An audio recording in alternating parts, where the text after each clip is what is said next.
Welcome to Penrose Learning, where we make understanding easy. You start by preparing both devices.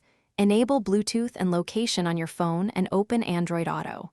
On the car, enable pairing mode now so devices can find each other.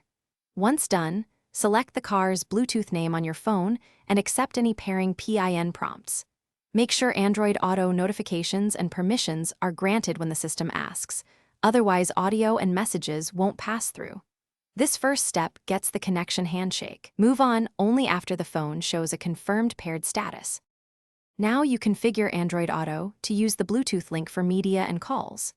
In Android Auto settings, select Bluetooth as the active connection path and confirm it can manage calls, media, contacts, and messages without those permissions features fail. Once accepted, Android Auto will request auto launch so the app opens automatically when the car connects.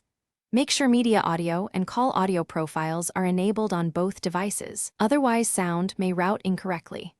After these steps, apps and voice commands finish by testing core functions.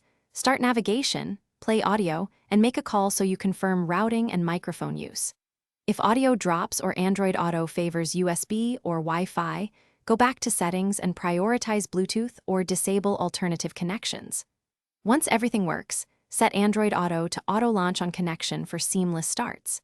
If things go wrong, unpair and repair both devices, then reboot phone and car head unit. This clears stale profiles and fixes most Bluetooth negotiation errors.